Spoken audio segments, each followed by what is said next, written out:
Hello students, आज हम लोग चैप्टर 3 के algebraic method of solving a pair linear equations के बारे में डिस्कस करेंगे। देखिए, लास्ट वीडियो में सब्स्टिट्यूशन मेथड के कुछ क्वेश्चन हम लोग सॉल्व कर चुके थे, यानी कि एक्सरसाइज 3.3 की स्टार्टिंग कर ली थी। क्वेश्चन नंबर 1 और 2 को डिस्कस कर लिया था। इस वीडियो में हम लोग क्वेश्चन नंबर 3 को डिस्कस करेंगे।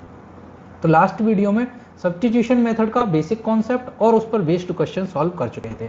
तो आइए नेक्स्ट क्वेश्चन सॉल्व करते हैं। देखिए, नेक्स्ट क्वेश्चन दिया हुआ है question number 3, from the pair of linear equations for the following problems and find their solution bye substitution method.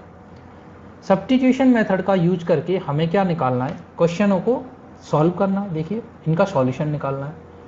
First question दिया हुआ है, the difference between two numbers is 26 and one number is 3 times of other, find them. दो numbers दिए हुए हैं, उनका difference क्या दिया हुआ है 26, एंड सेकंड कंडीशन क्या दी हुई है, the number is 3 time the other. So let the number is x and y where x is greater than y। ठीक है, हम लोगों ने दो नंबर अज्यूम किए जहां पर x क्या है, बड़ा है y से। फर्स्ट कंडीशन में क्या दिया है, डिफरेंस बिटवीन टू नंबर्स, यानी कि x माइनस y how much 26, that is our first equation. And one number is 3 time the other, यानी कि x is equal to 3 times of other number y, that is our second equation. By using equation 1 and 2 हम लोग क्या करेंगे, x और y की जो दो नंबर लिए हैं उनकी वैल्यू फाइंड आउट करें। सो हम लोग क्या करेंगे, यहां से put the value of x, put the value of x in equation 1। हम लोग क्या करेंगे, इक्वेशन 2 से इक्वेशन 1 में x की वैल्यू पुट करेंगे। तो देखिए 3y minus y is equal to 26, so 2y is equal to 26, that means y is how much 26/2, how much 13। So y की वैल्यू क्या है 13। अब हम लोग y की इस वैल्यू को यूज करके क्या निकालेंगे, x की value. So put the value,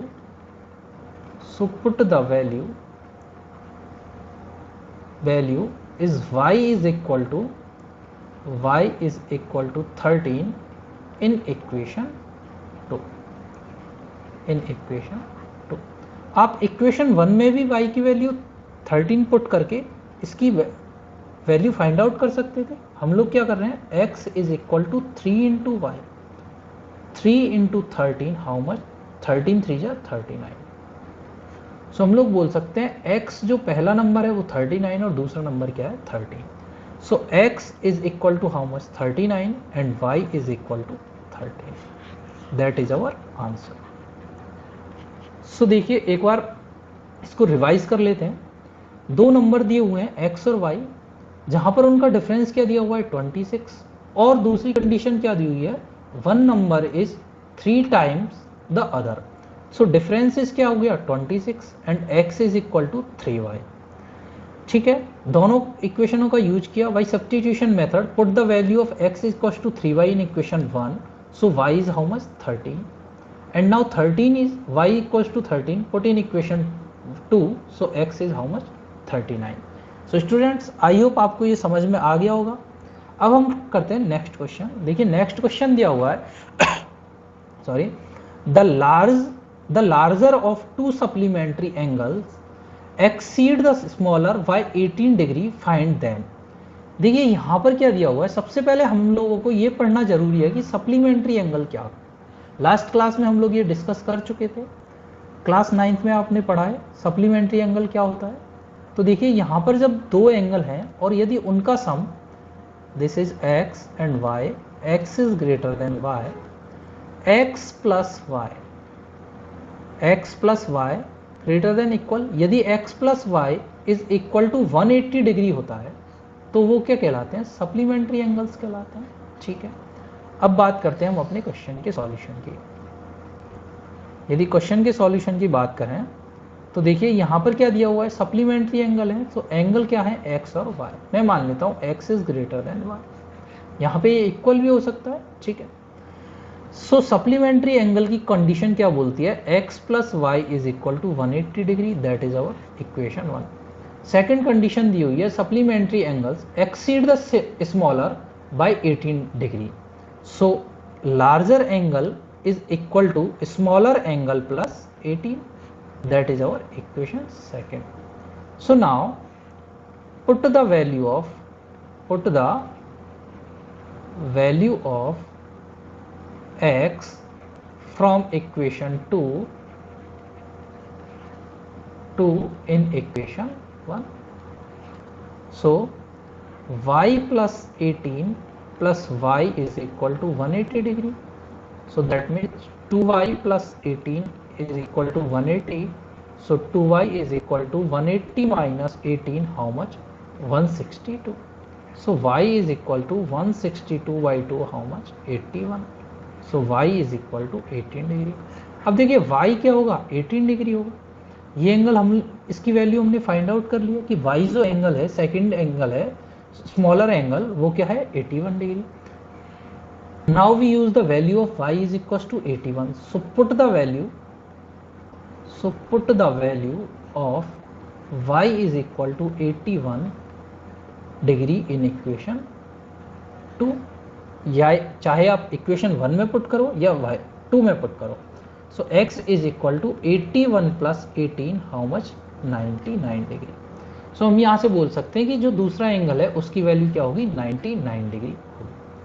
so students, आपको ये समझ आ गया होगा. अब देखिए इसको एक बार रिवाइज कर लेते हैं. हमें सप्लीमेंट्री एंगल के बारे में बात करनी थी. सप्लीमेंट्री एंगल क्या होते हैं? जिन एंगलों का सम 180 डिग्री होता है वो सप्लीमेंट्री एंगल कहलाते हैं. यदि मैं बात करता हूँ एक्स और वाई की, देखिए स्ट्रेट लाइन के एक साइड बने हुए सारे एंगलों का सम क्या होता है? 180 डिग्री. सो एक्स प्लस वाई क्या होगा? 180 डिग्री. ये सप्लीमेंट्री एंगल है. अब हम क्वेश्चन के सॉल्यूशन की बात करते हैं. देखिए क्वेश्चन में दिया हुआ है एक्स और वाई दो एंगल है, उनका सम क्या है? 180 degree according to supplementary angle. Second equation दी हुई है, जो लार्जर एंगल है वो स्मॉलर एंगल से कितना बड़ा है? 18 डिग्री. सो हम लोग लिख सकते हैं x is equal to y plus 18. Now the using substitution method put the value of x from equation 2 in equation 1. y plus 18 plus y is equal to 180 degree. So y is how much? 81 degree. Now the put the value of y is equal to 81 degree in equation 2 और equation 1, whatever you want. So x is equals to 81 plus 18, how much? 99 degree. So students, देखिए third question आपको दिया हुआ है. The coach of a cricket team buys 7 bats and 6 ball for 3,800 rupees. Letter C buys 3 bats and 5 balls for 1,750. Find the cost of each bats and each ball. सो देखिए हम लोगों को यहाँ पर क्या निकालना है, क्वेश्चन को एक बार डिस्कस कर लेते हैं. देखिए क्वेश्चन में दिया हुआ है कि एक क्रिकेट टीम की कोच है, उसने क्या किया? पहले 7 बैट्स परचेज किए और 6 बॉल परचेज की. कितने रुपए में? 3,800 रुपीज. बाद में उन्होंने क्या किया? 3 बैट्स और 5 बॉल्स और परचेज की. कितने रुपए में? 1,750 रुपीज में. तो हमें हर एक बैट और हर एक बॉल की कॉस्ट प्राइस निकालनी है. यहाँ पर हर बैट की और बॉल की कॉस्ट प्राइस क्या है? इक्वल है. सो यहाँ से हम लोग लिख सकते हैं let CP of cost price of a bat is equal to x rupees and CP of a ball is equal to y rupees. ठीक है. केस 1 की बात करते हैं, जब उन्होंने 7 बैट और 6 बॉल परचेज की. कितने रुपए में? 3,800 रुपीज में परचेज की. सो यहाँ से हम लिख सकते हैं 1 बैट की कॉस्टिंग क्या है? x rupees. तो 7 बैट की क्या हुई? 7x. 1 बॉल की कॉस्टिंग क्या है? y rupees. तो 6 बॉल की क्या हुई? 6y is equal to 3,800 rupees. That is equation 1. अब हम लोग सेकंड केस की बात करते हैं. देखिए सेकंड केस में क्या दिया हुआ है? केस सेकंड कि सेकंड केस में उन्होंने क्या परचेज किया? 3 बैट्स प्लस 5 बॉल्स उन्होंने परचेज किए हैं. कितने रुपए में? 1,750 रुपीज. सो यहाँ से इक्वेशन बनेगी, एक बैट की कीमत क्या है? x. तो 3 की क्या हो गई? 3x. एक बॉल की कीमत क्या है? y. सो यहाँ से क्या हुई? 5y is equal to 1,500. ठीक है. that is equation 2. From equation 1, x is equal to 3800 minus 6y upon 7. By using substitution method, put the value of x in equation 2. ठीक है. So now 3800 minus 6y upon 7 plus 5y is equal to 1750 rupees. So now 3 into 38 4211. So 11,400 minus 18y upon 7 plus 5y is equal to 1750. So now the LCM is 7. So इसको solve करेंगे क्या आएगा, plus 35y upon 7 is equal to 750 rupees. यहाँ से cross multiply करके इसको solve करेंगे क्या आएगा, 400 माइनस 18 प्लस 735 क्या आया, plus 17y is equal to 1700 into 50 into 7 how much, 0 5 2 12. So 17y is equal to 12,250 minus 11,400. So 17y is equal to 850 upon 17, how much, 50 rupees. So the cost, so 17y is equal to 850 rupees. So now we find the value of y how much, y is equal to 850 upon 17, how much, 17 5s are 85, so answer is 50 rupees. The cost of a ball is 50 rupees. Now we find the cost of a bat. So now using the value of y is equals to 50 rupees. अब हम क्या करेंगे, देखिए y की value जो 50 आई है उसको equation 1 और इक्वेशन 2 में यहाँ पुट कर सकते हैं. देखिए सो यहाँ से आएगी 3800 minus 6 into 50 divide by 7. So देखिए इसको सॉल्व करने पर क्या आएगा, 3800 minus 300 upon 7 x is equal to 3500 upon 7, so x is equals to 500 rupees. So हम बोल सकते हैं the cost of a bat is 500 rupees. So students आप ये समझ गए होंगे कि हम लोगों ने किस तरह से बैट और बॉल की कॉस्टिंग निकाली थी. So एक बार इसको रिवाइज कर लेते हैं. देखिए क्वेश्चन में दिया हुआ है कि 7 बॉल और 6 बॉल, 7 बैट्स और 6 बॉल कितने रुपए में परचेज किए जाते हैं, 3800 रुपीज़ में. सेकेंड टाइम क्या किया जाता है, 3 बैट्स और 5 बॉल्स कितने रुपए में परचेज किए जाते हैं, 1750 रुपीज़ में. सो यहाँ से इनकी इक्वेशन ली, the cost price of bat is x rupees and let the cost price of ball is y rupees. So यहाँ से इनकी इक्वेशन बनाई, इक्वेशन बना के सब्स्टिट्यूशन मेथड यूज़ किया. इसमें क्या करते हैं, किसी एक इक्वेशन से एक वेरिएबल की वैल्यू निकालकर दूसरे इक्वेशन में पुट करते हैं. So x की वैल्यू क्या आई, 3800 minus 6y upon 7. Now put the value of x in equation 2 and find the value of y how much, y is equal to 50 rupees and x is how much, 500 rupees. So student आपको समझ में आ गया होगा. अब हम करते हैं अपना नेक्स्ट क्वेश्चन. क्वेश्चन दिया हुआ है, the taxi charges in any city consist of a fixed charge together with the charge for the distance covered. For the distance of 10 km, the charge paid is 105 rupees, 105 rupees, and for the journey of 15 km, the charge paid is 155 rupees. What are the fixed charge and what are the charge per kilometer? How much does a person have to pay for traveling a distance 25 km? देखिए question में दिया हुआ है कि कोई भी taxi charges हैं city में, वो क्या करते हैं कि 10 किलोमीटर का वो चार्ज पे करते हैं कितना 105 रुपीज़, और 15 किलोमीटर की जर्नी के लिए वो पे करते हैं 155 रुपीज़। सो हमें उनका फिक्स्ड चार्ज और पर किलोमीटर चार्ज निकालना होगा। देखिए जब भी हम लोग टैक्सी या होटल या रूम बुकिंग की बात करते हैं तो उनका कॉन्सेप्ट आप समझ लीजिए। देखिए टोटल जो कॉस्टिंग आती है, टोटल कॉस्टिंग की यदि हम बात करें या टोटल चार्ज की बात करें तो टोटल चार्ज क्या होता है? देखिए टोटल चार्ज के दो पार्ट होते हैं, fixed charge plus per kilometre charge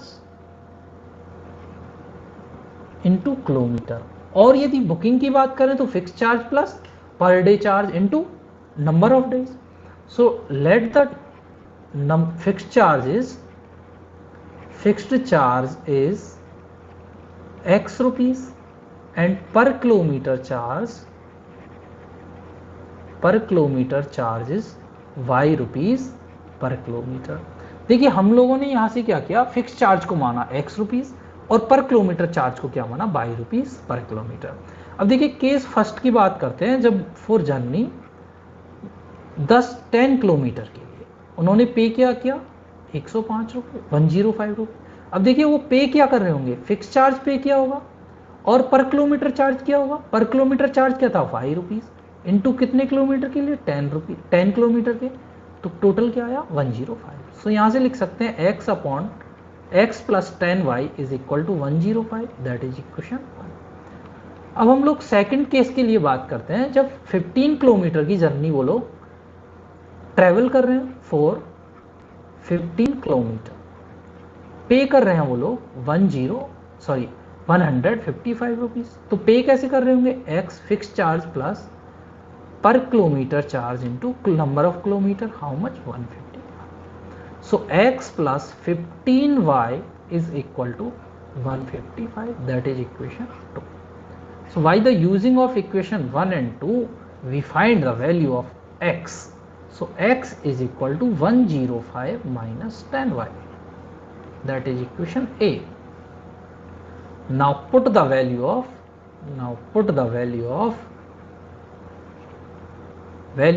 x in equation 2। हम लोगों ने क्या किया, अब x की वैल्यू इक्वेशन 2 में पुट की तो क्या आया 105 minus 10y plus 15y is equal to 155। So 105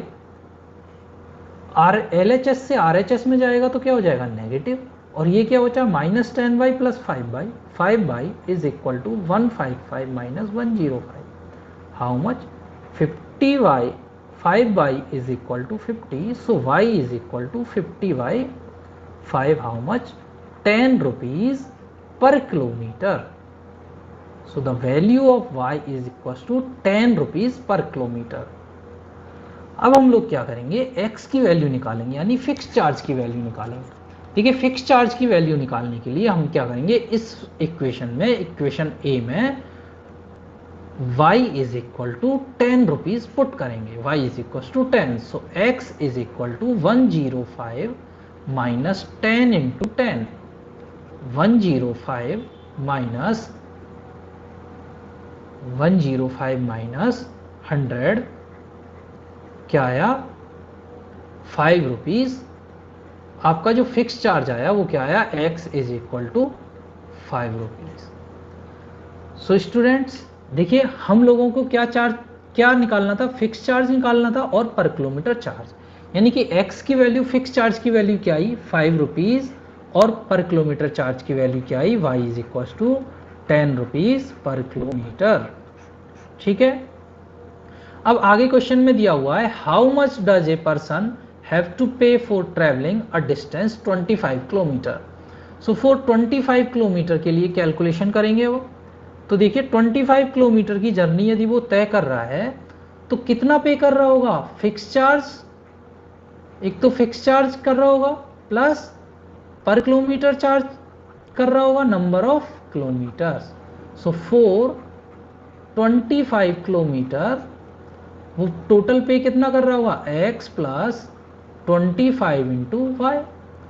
so put the value of x, how much 5 plus 25 into y की वैल्यू क्या है 10, सो यहाँ से आएगा 5 प्लस 250 हाउ मच 255 रुपीज़। सो वो 25 किलोमीटर के लिए टोटल 255 रुपीज़ पे कर रहा होगा। सो स्टूडेंट्स देखिए एक बार इस क्वेश्चन को रिवाइज कर लेते हैं। यहाँ पूछा हुआ है कि हमें फिक्स चार्ज निकालना है और हमें पर किलोमीटर चार्ज निकालना है। तो देखिए फिक्स चार्ज और पर किलोमीटर चार्ज के बीच में क्या रिलेशन दिया हुआ है। यदि 10 किलोमीटर की जर्नी तय करते हैं तो कितना पे कर रहे हैं हम लोग 105 रुपीज़, और हम लोगों ने क्या किया फिक्स चार्ज की वैल्यू क्या की x रुपीज़ और पर किलोमीटर चार्ज की वैल्यू y रुपीज़। तो देखिए कॉन्सेप्ट क्या होता है, जब टोटल कॉस्टिंग या टोटल चार्ज के बारे में बात करते हैं तो फिक्स चार्ज लेते हैं और पर किलोमीटर या पर डे का चार्ज लेते हैं। फिक्स चार्ज को हम लोग रजिस्ट्रेशन चार्ज, बुकिंग चार्ज बोल सकते हैं, ठीक है, और पर किलोमीटर चार्ज एक्स्ट्रा होता है। तो देखिए किसी भी कॉस्टिंग में क्या आएगा per kilometre charge plus fix charge plus per kilometre charge into number of kilometres is equal to total charge. So value put की, सो इक्वेशन बनाई x plus 10y is equal to 105। For 15 kilometre के लिए जब हमने calculate किया तो क्या आया x plus 15y is equal to 155 kilometre. Now the find the value of x from equation 1। So x is equals to 105 minus 10y. Now put the value of x in equation 2 and find the value of y. How much? 10 rupees per kilometer. अब हमने क्या किया y की value put की और x की value आई क्या 5 rupees per kilo. 5 rupees ये क्या था फिक्स चार्ज। सो ये क्या आया फिक्स चार्ज आया, ये फिक्स चार्ज की वैल्यू आई अपनी 5 रुपीज, ठीक है। सो पर किलोमीटर चार्ज क्या आया 10 रुपीज़ पर किलोमीटर और फिक्स चार्ज की वैल्यू क्या आई 5 रुपीज़। सो आई होप आपको ये समझ में आ गया होगा। अब देखिए नेक्स्ट इसमें दिया हुआ है कि 25 किलोमीटर के लिए आप चार्ज की कैलकुलेशन कीजिए। तो देखिए 25 किलोमीटर के लिए क्या करेंगे, एक तो फिक्स चार्ज देना होगा और दूसरा per kilometre charge into number of kilometres. So x क्या है fix charge plus 25 kilometre into per kilometre cost y rupees. So put the value of x and y। 5 plus 25 into 10 how much 255 rupees. तो 25 kilometre की journey के लिए उन्हें कितना पे करना होगा 225 रुपीज़। सो आपको ये क्वेश्चन क्लियर हो गया होगा। अब हम करते हैं अपना नेक्स्ट क्वेश्चन। देखिए नेक्स्ट क्वेश्चन दिया हुआ है a fraction became 9/11 if 2 is added to both the numerator and denominator. If 3 is added both the numerator and denominator, it becomes 5/6. Find the fraction. देखिए यहाँ पर फ्रैक्शन की बात करते हैं तो कोई भी फ्रैक्शन क्या होगा न्यूमिनेटर अपॉन डिनोमिनेटर, यही होगा। तो let fraction is n upon d is x upon y। देखिए फर्स्ट कंडीशन में बात किया हुआ है कि यदि हम उनमें 2 ऐड करते हैं न्यूमिनेटर और डिनोमिनेटर में 2 ऐड कर देते हैं तो हमारा जो फ्रैक्शन आएगा वो क्या आएगा 9/11। यदि हम न्यूमिनेटर में 3 ऐड करते हैं तो हमारा फ्रैक्शन क्या बन जाएगा 5/6। So case first when we added 2 in numerator and denominator. So now x plus 2 upon y plus 2 is equal to 9/11। यहाँ तक आपको कोई प्रॉब्लम नहीं, ठीक है।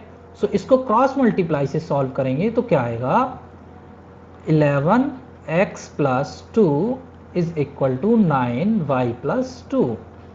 So now 11x plus 22 is equal to 9y plus 18.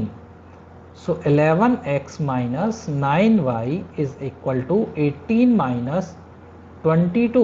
How much? 11x minus 9y is equal to minus 4. That is our equation 1.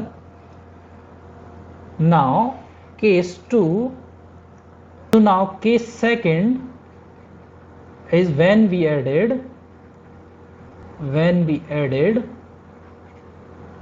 3 in both numerator and denominator. So देखिए कोई भी फ्रैक्शन है x plus y x upon y, इसमें क्या किया numerator में भी 3 add किया और डिनोमिनेटर में भी 3 ऐड किया। सो हमारा फ्रैक्शन क्या बन जा रहा है 5/6। so fraction is 5/6. By the solving by using cross multiplication method, देखिए इसके न्यूमिनेटर को इसके डिनोमिनेटर से मल्टीप्लाई करेंगे और इसका डिनोमिनेटर इसके न्यूमिनेटर से मल्टीप्लाई होगा. So 6x + 3 is equal to 5/3. So 6x + 18 is equal to 5/15. Now solve this equation. 6x minus 5/, is equal to 18 - 15. How much 6x minus 5/, is equal to +3. Sorry -18, यहाँ देखिए minus आएगा और यहाँ ये plus होगा. सो यहाँ से ये आएगा -3. That is our equation 2. From equation 1 we find the value of x. X is how much? 9y minus 4 upon 11. So now put the value of x in equation 2. Now put the value of x.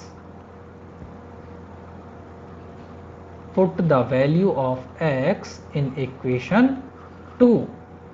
6 into 9x minus 4 upon 11 plus 11 minus 5/, is equal to -3. So now solving this equation, 54 x minus 24 upon 11 minus 5/, is equal to -3. So that 54x minus 24 minus 55/, देखिए LCM लिया क्या आया 11. सो 11 into 5 minus 55 is equal to -3. By using cross multiplication, ये देखिए 54x और क्या यहाँ पर -55/, तो यहाँ से आया -y minus 24 is equal to -33. So y is equal to minus y is equals to -33 plus 24. So minus y is equal to how much? -9. So y is equal to 9. So देखिए students, हम लोग y की value निकाल चुके हैं, यानी कि denominator की वैल्यू निकाल चुके हैं. क्या आई है? 9. So now using y is equal to 9. So x is equal to 9 into 9 minus 4 upon 11. How much? 81 minus 4 upon 11, 77. 77 upon 11, how much? 7. So now x is how much? 7. So our fraction is 7 upon 9. So x is equal to 7 and y is equal to 9. So our fraction is x upon y, how much? 7 upon 9. So students, ये clear हो गया होगा. देखिए एक बार revise करते हैं. हमें एक फ्रैक्शन दिया हुआ है, यदि उसके न्यूमिनेटर और डिनोमिनेटर में हम 2 ऐड करते हैं तो क्या आता है? 9/11 आता है. तो हम लोगों ने क्या किया? न्यूमिनेटर और डिनोमिनेटर को क्या माना? x और y. जो फ्रैक्शन क्या हुआ? x/y. When we added the 2, जब हम लोगों ने न्यूमिनेटर में 2 ऐड किया और डिनोमिनेटर में 2 ऐड किया तो क्या आया? 9/11. इसको सॉल्व किया तो इक्वेशन आई 11x minus 9y is equals to 4. Second case दिया हुआ है when we added 3 in numerator and denominator. So x + 3 upon y + 3 is equals to 5/6. हमारी जो फ्रैक्शन है वो क्या बन जा रहा था? 5/6. सो सॉल्व किया तो equation I 6x minus 5/, is equals to -3. By using substitution method, find the value of x from equation 1 and put the value of x in equation 2. So find the value of y, how much? 9. By using y is equals to 9, so x is equal to 9 into 9 minus 4 upon 11 is equals to x is equal to how much? 7. So now our fraction is 7/9. So देखिए question number 6 दिया हुआ है, एक बार मेरे साथ read out करेंगे. 5 years hence the age of Jacob will be 3 times that of his son. 5 years ago Jacob age was 7 times of that son. What are the present ages? देखिए यहाँ पर क्या बोल रहा है? एज का कॉन्सेप्ट है। यदि देखिए एक छोटा सा पॉइंट डिस्कस कर लेते हैं, यदि किसी ए पर्सन की एज, प्रेजेंट एज की यदि मैं बात करता हूँ, प्रेजेंट एज उसकी 50 ईयर है, और यदि मैं बोलता हूँ कि 5 ईयर अगो उसकी एज क्या होगी, तो क्या होगी 50 माइनस 5 क्या होगा 45, ठीक है। यदि मैं बोलता हूँ 5 ईयर आफ्टर उसकी एज क्या होगी, तो 50 प्लस 5 क्या करते हैं हम इसमें ऐड करते हैं, तो एज क्या होगी 55। देखिए ये छोटा सा कॉन्सेप्ट हम इस क्वेश्चन में यूज करेंगे। तो देखिए क्वेश्चन दिया हुआ है, इसको सॉल्व करते हैं। क्वेश्चन देखिए, क्वेश्चन में दिया हुआ है कि 5 ईयर पहले जैकब, 5 ईयर बाद जैकब की एज क्या हो जाएगी, 3 टाइम हो जाएगी उसके सन की एज की, और 5 ईयर बाद के पहले क्या थी 7 टाइम्स थी। सो हम लोग let's the age of Jacob and his son is present age is x and y. After 3 years, after 5 year after 5 years the age is x plus 5 and son's age is x plus y plus 5. यदि present as किसी candidate की present as x year है, तो 5 साल के बाद क्या होगा x प्लस 5 होगा। सो और y एज y ईयर्स है, तो 5 ईयर आफ्टर क्या होगा y प्लस 5। सो यहाँ से देखिए रिलेशन दिया हुआ है कि उनका ये रिलेशन क्या था, x प्लस 5 y प्लस 5, ये इक्वल थे कब, जब ये इसका 3 टाइम्स था, ठीक है। सो यहाँ से इसको सॉल्व करेंगे, x plus 5 is equal to 3y plus 15।